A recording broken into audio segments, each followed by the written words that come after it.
Oshi No Ko. Very rarely do we get a series that drops and just completely shakes the anime community. First episodes like a Tokyo Ghoul, Kami Ga Kill, Attack on Titan, a 2-Year Eternity. Episodes that just blow your mind and it's like, bro, there's no way this shit could be trash. I don't know if it being an hour and a half long kind of played a part to it, but with the roller coaster of plot twists that kind of gave me the similar vibe of a Fruits Basket final season, or maybe a Shogun Roku Rakugo Shinju, as well as a crazy animated show by Doga Kobo, obviously taking a lot of the work that they took from Shikimori and putting that value into this series, coming from the creators of Kaguya-sama as well as Kuzu no Honkai. Guys and gals, I'm going to be giving you guys my first impression going in completely blind to Oshi No Ko and talking about the massive blockbuster hit from spring 2023. Guys, this first episode was fantastic. But guys, like I said, I went in completely raw, and this is exactly how I think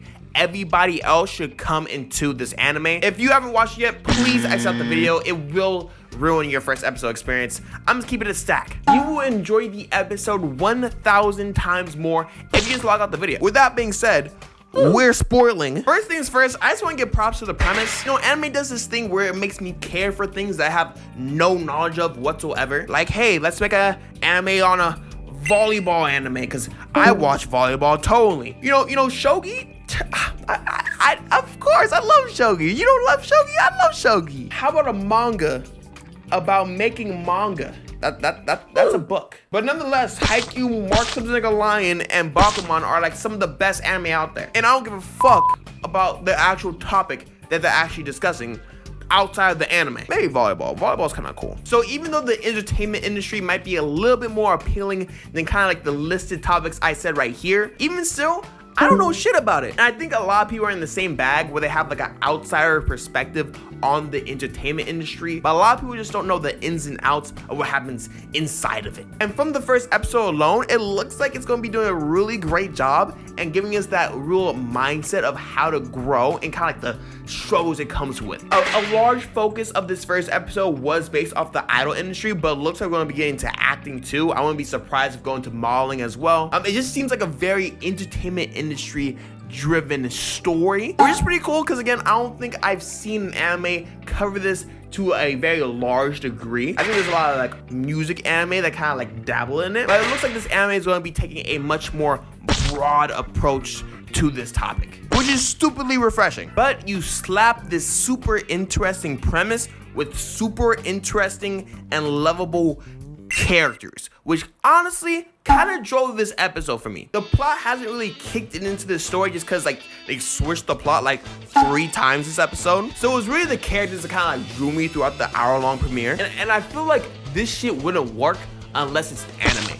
If this was not an anime episode, none of this shit would like make sense. So Aqua, a 40-year-old lolicon, has this kind of weird affection towards his idol, but the idol is pregnant and is about to have twins, and he's about to deliver the idol's twins until he dies. And when he dies, he reincarnates into one of the twins. So I was like, okay, isekai into my favorite idol's like twin child, whatever. But there's this other kid that he used to take care of as a doctor that died. She was 12 years old. Prior to the start of his lolicon phase, I ain't gonna judge, but hey, he's kind of wildin'. She's also reincarnated as one of the twins. So you have 2 people reincarnating as the kids of their favorite idol. Crazy as shit. Again, if it wasn't anime, I don't know how this shit would work. Not like Chris Pratt playing like Aqua or some shit in like some like Hollywood buster. This shit would make no sense, man. Makes no sense. But again, it's anime, so this shit like kind of felt natural in a sense because like we get shit like this all the time. But it creates a pretty interesting plot line. And of course, there's the character that I thought was going to be the main character when I started watching the series, Hoshino Ai, who's absolutely great. I absolutely love this character. And obviously this is a character that even though she died, it's gonna have like a lot of impact throughout the story. But no, every single one of these characters really drew me in for the actual story. And one of the reasons why I'm super excited for the next episode is to see like where these characters are gonna progress when it comes to like their timeline. Obviously, Hoshi no Ai is dead, but I feel like a lot of her character is still going to be expanded upon throughout the entire of the story. Aqua's plotline turned into like this revenge murder mystery is like super unique and interesting. Seeing Ruby kind of take the route of the mom and kind of going that same direction is going to be really cool because I feel like we didn't see enough of like the idol progression that Hoshi no Ai was going through. And obviously, the Hoshi no Ai like husband thing is going to be pretty big. Who piped? What the fuck's happening? Why is this man so salty and killing her and shit? I just need to know. And even though there's a bunch of great things that Oshi no Ko is going for it, this is kind of the main thing that got me hooked right now. How is Aqua gonna unfold? How is Ruby gonna unfold? What more can we learn about Ai? What new characters are gonna be introduced to help bolster these guys? I just need to know. This shit is so unique and it's in such a great setting and environment. I just gotta see where it goes. Plus seeing performances like the Hoshi no Ai speech at the end, bro, like, what am I in store for, bro? That shit was so good. It's so good. Literally, when the dialogue is dialoguing, bro, you just gotta let it rock. Next thing I want to talk about, though, is the plot. Again, like I mentioned before, I can't really predict where it's exactly gonna go because they kind of changed the plot line, like, 3 times in one episode. It starts off like, A, like, doctor delivers kid. A, doctor dies. A, doctor is kid. Mom dies. A, murder mystery. Whoa. Starting episode 1 is kind of all over the place because it's like trying to like flip you out. I think from now on it should be pretty consistent. Obviously you have the murder mystery shit going on, which is pretty interesting. Plus we got the idol plot line going on, pretty cool. Plus it's going to be like the acting plot line thing too. From what I've seen from the first episode, I do think the manga Aka would be able to balance all of it, but for most series, this is not what I suggest. It just seems like a lot going on at once. But obviously from what we've seen from the first episode, it looks like they have like a clear intent on where they want